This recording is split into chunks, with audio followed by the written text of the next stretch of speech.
اہل بیت کی محبت گمراہ نہیں کرتی، صحابہ کی دشمنی گمراہ کرتی ہے، صحابہ کی بے ادبی گمراہ کرتی ہے۔ اس لیے صحابہ کی بے ادبی ہم کبھی بھی جائز نہیں سمجھتے، بلکہ صحابہ کی بے ادبی کا تصور بھی ہم حرام سمجھتے ہیں، اس لیے کہ جنہوں نے رسول اللہ کو اپنی ماتھے کی آنکھوں سے دیکھا ان کے بارے میں تو ہمارا عقیدہ یہ ہے، جس مسلمان نے دیکھا انہیں ایک نظر، اس نظر کی بصارت پہ لاکھوں سلام۔ وہ دسو جن کو جنت کا مژدہ ملا اس مبارک جماعت پہ لاکھوں سلام۔ اللہ اکبر، تن من دھن تیرے قدم پر وارے، کیا نصیبیں ہیں تیرے یاروں کے، اور صدق و عدل و کرم و ہمت میں چار سو شورے ہیں ان چاروں کے، اور بحر تسلیم علی میدان میں سر جھکے رہتے ہیں تلواروں کے۔ اور اپنا نصیب کیا ہے، ہم صحابہ کو بھی چاہتے اور اہل بیت کو بھی چاہتے ہیں، ہر ولی کو چاہتے ہیں، تو پھر کہا کیسے آقاؤں کا بندہ ہوں رضا، بول بالے میری سرکاروں کے۔ تو عرض یہ کر رہا تھا، ان کی محبت، اہل بیت کی محبت ہم پہ فرض ہے۔ جو ان سے محبت نہ کرے، فرمایا اگر ان کے لیے دل میں دشمنی ہے مرے گا تو کافر ہو کے مرے گا۔ اور یہاں تک فرمایا اگر کعبے اور مقام ابراہیم کے درمیان بھی حالت سجدہ میں مر جائے اور اہل بیت کے لیے دل میں دشمنی ہے وہ جنت میں نہیں جا سکتا۔ یہ بات یاد رکھنا۔ اب مجھے میرا عنوان یہ نہیں ہے، جو عنوان میں نے چنا ہے وہ یہ ہے کہ ان کی محبت ہم پہ فرض کیوں کی گئی، کیونکہ محبت اہل بیت پہ تو ہم تقریریں سنتے ہی رہتے ہیں، لیکن ان کی محبت ہم پہ فرض کیوں کی گئی؟ تو مجھے یہ سمجھ میں آتی ہے بہت سی حکمتوں میں ایک حکمت، بس اسی پہ بات کرنا ہے، بات پوری کروں گا، اسی پہ بات مکمل کروں گا، دھیان سے سننا اور بہت غور سے سننا۔ جو جس سے محبت کرتا ہے وہ اس کو فالو کرتا ہے۔ جو جس سے محبت، مثال کے طور پہ بہت سارے بچے ہمارے ہیں جو لوگ کرکٹر کے انداز میں چلتے ہیں، کرکٹر کے اسٹائل میں کپڑے پہنتے ہیں، اس کے اسٹائل میں بال رکھتے ہیں، کیوں؟ کیونکہ وہ کرکٹر سے محبت کرتے ہیں۔ کچھ لوگ اسی طرح ہیرو کی ایکٹنگ کرتے ہیں کہ ان کی طرح بال رکھنا، ان کی طرح کپڑے پہننا، ان کے اگر انہوں نے بال کو پیلے کر لیے تو یہ بھی پیلے کر لیں، انہوں نے لال کیے تو یہ بھی لال کریں۔ تو محبت جو ہے انسان کو دیوانہ بناتی ہے، اور جو جس سے محبت کرتا ہے وہ اس کو فالو کرتا ہے، اسی کے نقش قدم پہ چلتا ہے۔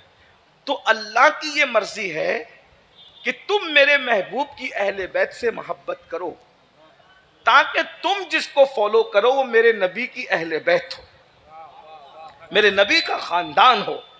اب نبی کے خاندان کو جب ہم فالو کریں گے تو یہ کون لوگ ہیں؟ میں 4 لوگوں کا ذکر کرتا ہوں، اور ٹائم رہا تو کچھ اور بھی ذکر کریں گے، بہت لمبی نہیں کرنا، میں اپنی گفتگو کو اپنے وقت پر مکمل کر لوں گا۔ بہت اچھے سے سنا آپ نے ہمارے شبیر بھائی کو، بہت اچھے سے، اور بہت اچھے سے سن بھی رہے ہیں۔ ایسی محفل ہو تو بات کرنے کو دل بھی چاہتا ہے نا؟ آپ توجہ سے سن رہے ہیں، بہت اچھی بات ہے۔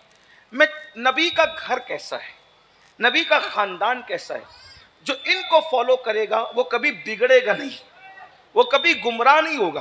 اور اللہ کے رسول علیہ السلام نے اسی لیے فرمایا کہ میں تم میں قرآن اور اہل بیت چھوڑ کر کے جا رہا ہوں، جو تب اس کا دامن پکڑ لے وہ کبھی گمراہ نہیں ہوگا۔ اب اہل بیت میں ہم سب سے پہلے ذکر کر لیں سیدہ کائنات کا، مخدومہ کائنات کا، رسول اللہ کی شہزادی کا، سیدہ کا، طیبہ کا، طاہرہ کا، عابدہ کا، زاہدہ کا، راکعہ کا، ساجدہ کا، نقیہ کا، تقیہ کا، زکیہ کا، ام ابیہا کا، ملکہ فردوس بری کا، خاتون جنت کا، خاتون قیامت کا، حسنین کی امی کا، زوجہ حیدر کرار کا، سرکار فاطمۃ الزہرا زہرا کا ذکر کر لیا جائے. آج کے اس ماحول میں، پرفتن ماحول میں، لوگ ہمیں تانا دیتے ہیں کہ مسلمانوں کی بچیاں کسی اور کا ہاتھ پکڑ کر کے بھاگ رہی ہے، بچیاں ہاتھ پکڑ کر چلی جاتی ہے. ذرا غور کرنا، رسول اللہ نے محبت یوں ہی لازم نہیں کی، یہ کوئی رسم نہیں تھی. اللہ اکبر. نبی نے آئیڈیل کے طور پر اپنے خاندان کو ہمارے درمیان رکھا. واللہ العظیم، خدا کی قسم اٹھا کر کہتا ہوں پوری ذمہ داری کے ساتھ، جس گھر میں سیدہ فاطمہ کا کردار زندہ ہوگا، اس گھر کی بیٹی کبھی کسی کا ہاتھ پکڑ کر جانا تو دور کی بات ہے، اللہ اکبر، کبھی کسی کی لالچ پر وہ مسکرا بھی نہیں سکتی. ہم نے اپنی بیٹیوں کو، اللہ اکبر، کہ پکچر کی جو اداکارہ ہے اس کو تو دکھایا، سیریل کی اداکارہ کو تو دکھایا. اللہ اکبر. سورت گڑھ والو، گرد نواح سے آنے والو، تم نے اہل بیت کا ذکر بند کر کے اپنے آپ کو تباہ کیا، اپنے آپ کو برباد کیا. شروع کرتے ہیں ذکر اہل بیت.